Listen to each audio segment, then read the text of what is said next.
దేవుని నామానికి మహిమ కలుగును గాక. మీ అందరికీ నా వందనాలు తెలియజేస్తున్నాను. మీరంతా బాగున్నారు గదా! మీరు బాగుండాలని ప్రతిరోజు మీ కొరకు ప్రార్థిస్తున్నాను. సరే, దేవుని యొక్క మాటలు చూద్దాం కొన్ని. మీకా రాసిన గ్రంథము 7వ అధ్యాయము 5వ వచనము. స్నేహితుని యందు నమ్మిక ఉంచవద్దు, ముఖ్య స్నేహితుణ్ణి నమ్ముకొనవద్దు. మీకా భక్తుడు చెప్తున్నాడు అనమాట.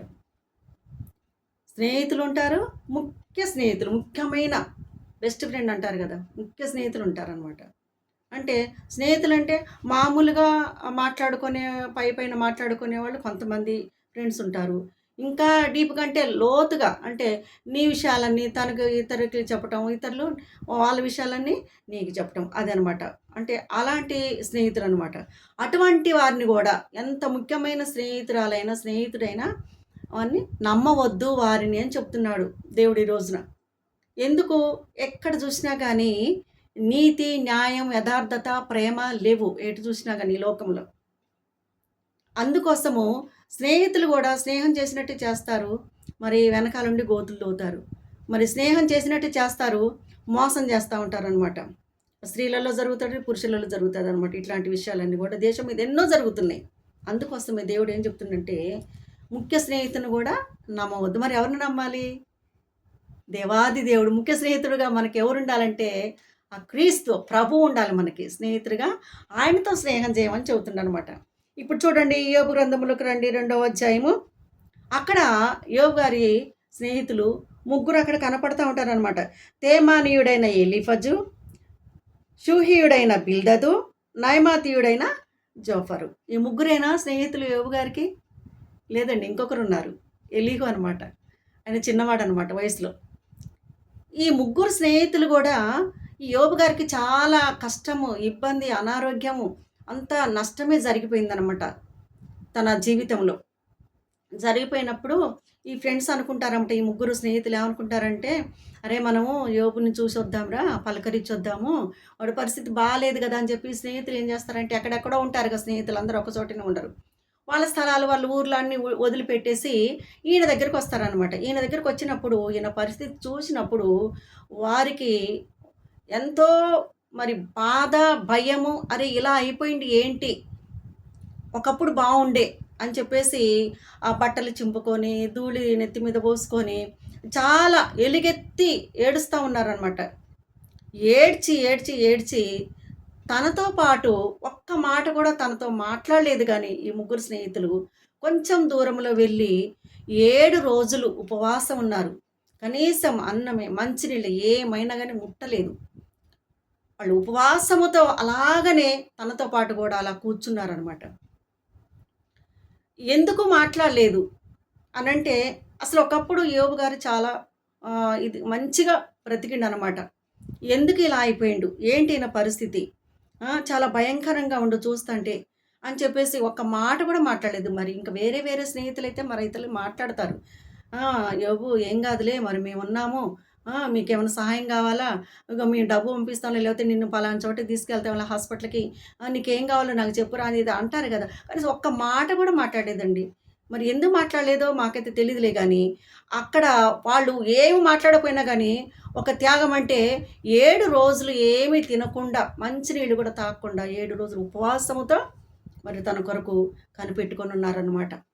చూడండి, మరి ఈ స్నేహితులు ఏమీ ఇవ్వకపోయినా కానీ ప్రార్థన అయితే చేశారని నేను అనుకుంటాను. ఎందుకంటే తను కూడా దేవుని నమ్ముకున్న వ్యక్తి, వీళ్ళు కూడా తన ఫ్రెండ్స్ కనుక, అంత ఇంతో దేవుని తెలుసుకున్న వ్యక్తులే కనుక వారు ప్రార్థన చేసినట్టుగా అక్కడ మనం అర్థం చేసుకోవాలన్నమాట. ఉపవాసం ఉన్నారనమాట తనతో పాటు. అయ్యో, మరి ఇతని పరిస్థితి బాగాలేదు కదా, ఇతనితో పాటు మనం కూడా మరి ఇవన్నీ చూసుకుంటూ మనం ఎట్లా తిందాము, మరి వీడి కోసం ఉందాం, మనం ఏమి తినకుండా, ఏం పర్వాలేదు మనకేం కాదులని చెప్పేసి వీళ్ళు 7 రోజులు కూడా అది వాళ్ళు ఏమి తినకుండా వాళ్ళు ఫాస్టింగ్ చేసినట్టుగా అక్కడ లేఖనం తెలియజేస్తుంది. ఎందుకు మరి ఏం చెప్పకుండా, ఏం మాట్లాడుకోకుండా, ఏం ధైర్యపరచకుండా అని మళ్ళీ ఇంకొక అధ్యాయంలో చూసినట్లయితే గనక అక్కడ అంటున్నారన్నమాట, నోరు తెరిచి ఏమంటున్నారు, అరే యోబు, నీ భక్తి ఏమైంది, నీ దేవుడు ఏమైండు, నువ్వు చేసిన ప్రార్థన ఎడిపోయింది, నువ్వు ఎన్నో రోజులు ఉపవాసాలు ఉండేది కదా, ఎంతో భక్తి చేసేది కదా, ప్రతి ఆదివారం మందిరానికి పోయేది కదా, బైబిల్ చదివేది కదా, అనేకులు నువ్వు బలపరిచినావు కదా, నువ్వు పడిపోయిన వారు లేవనెత్తినావు కదా! ఏమి లేని వారికి నువ్వు సహాయం చేసినావు కదా! నీ మాటలు నీ నోటి మాట ద్వారా అనేక ప్రజలు ఆదరించబడ్డారు కదా! అని చెప్పేసి ఈ ఫ్రెండ్సే మరి యోబు గారిని అడిగినట్టుగా, ప్రశ్నించినట్టుగా ఉన్నదనమాట. ప్రశ్నించినా పర్వాలేదు గానీ, వ్యతిరేకంగా మాట్లాడినా అని అనుకోవచ్చు గానీ, దానిలో గూడా ఒక అర్థం ఉందండి. నీ భక్తి నిన్ను ధైర్యం పుట్టించదా? చూడండి ఎంత చక్కని మాట. అవును. మన విశ్వాసులమైన మనం, దేవుని బిడ్డలమైన మనము, మన భక్తి మనను ధైర్యం పుట్టిస్తది. మనం చేసిన భక్తి ఎక్కడ పోతది? ఎక్కడికి పోదండి.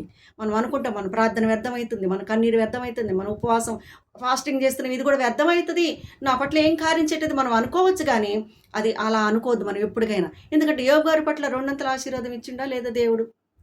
పోయిందాన్నంతా కూడా ఎంతైతే నష్టపోయాడో అంతా తిరిగి తనకిచ్చాడు గనక, ఒక విశ్వాసంతో, ఒక నిరీక్షణతో ఆయన ఉన్నాడు గనక మనము కూడా ఈ రోజున నువ్వు ఏ విషయంలో నువ్వు కృంగిపోతున్నావు, ఏ విషయంలో నువ్వు దుఃఖపడుతున్నావు, ఏ విషయంలో నువ్వు ఫాస్టింగ్ చేస్తున్నావు, దేని కొరకు నువ్వు కన్నీరు గారుస్తున్నావు, దేని కొరకు నువ్వు ఏడ్చినావు, దేని కొరకు నిరీక్షణ కలిగి ఉన్నావు దేవునిలో, అది ఖచ్చితంగా నీ భక్తి నిన్ను ధైర్యం పుట్టిస్తది. నీ భక్తి నీకు మేలు తీసుకొచ్చి పెడతదనమాట. నువ్వు చేసిన ప్రార్థన, నువ్వు చేసిన ఉపవాసము, నువ్వు చేసిన ధర్మకార్యాలు, నువ్వు చేసిన మరి స్తోత్ర బలులు, ఏ ఆరాధన ఏది కూడా వ్యర్థం కాదని దేవుడు ఈ రోజున మనతో మాట్లాడుతున్నాడనమాట. దేవుని నామానికి మహిమ కలుగునుగాక. అవును, మనం చేసిన ప్రార్థన వ్యర్థం కాదు. మనం దేని కొరకు నిరీక్షిస్తున్నాం, మనం ఏం కావాలని కోరుకుంటున్నాం దేవుని సన్నిధిలో, ఏం కావాలని ఉపవాసం ఉంటున్నాం కడుపు మార్చుకొని కదా, మనం అడిగిన దానికి ఖచ్చితంగా దేవుడు జవాబేనై ఉన్నాడు. అయితే మరి బెస్ట్ ఫ్రెండ్గా ఎవరితో నువ్వు స్నేహం చేయాలనుకుంటున్నావు? చూడండి, ఈ లోకంలో ఎటు చూసినా కానీ స్నేహం చేస్తారు కానీ వెనక చాటుగా ఎక్కడో అక్కడ మన మీద ఏదో ఒకటి అంటనే ఉంటారు. కానీ మనం వినకపోయినా దేవుడు వింటున్నాడు. కానీ మనం అవన్నీ పట్టించుకోవద్దు. ఆ విషయంలో మనం కృంగిపోవద్దులే కానీ, నిజమైన స్నేహితుడిగా ఎవరుండాలి నీకు? క్రీస్తుని నువ్వు ఒక స్నేహితుడిగా, ప్రభువే నీకు ఒక స్నేహితుడిగా పెట్టుకోమని చెబుతున్న దేవుడు ఈరోజు. ఆయనతోటి నువ్వు స్నేహం చేసినప్పుడు, ఆయనతో నువ్వు నడిచినప్పుడు, ఆయనలో నువ్వు ఉన్నప్పుడు, ఆయన దగ్గరికి నువ్వు వచ్చినప్పుడు ఖచ్చితంగా యోబు గారిని ఎలాగ ధైర్యపరిచి మరి దేవుడు రెండంతల ఆశీర్వాదం దేవుడు ఇచ్చాడో, ఆశీర్వదించుండు. ఆ విధమైన ఆశీర్వాదం, ఆ విధమైన మేలులు మరి నీకు కావాలని ఈ రోజున. అయితే నిజమైన దేవుడు, నిజమైన స్నేహితుడు ఎవరంటే మరి ప్రభు అనమాట. ఆ క్రీస్తుని నువ్వు నిజమైన స్నేహితుడిగా చేసుకొని ఆయనతో నువ్వు స్నేహం చేసి, ఆయనతో నువ్వు మాట్లాడి, ఆయనతో నువ్వు నడిచినప్పుడు ఖచ్చితంగా నువ్వు కూడా, నీ కుటుంబం కూడా మరి దీవించబడుతుందని ఈ రోజున దేవుడు నీతో నాతో మనందరితో మాట్లాడనై ఉన్నాడు. ఈ కొద్ది మాటలు దేవుడు వినికుళ్ళు దీవించి ఆశీర్వదించును గాక. ఆమేన్, ఆమేన్, ఆమేన్.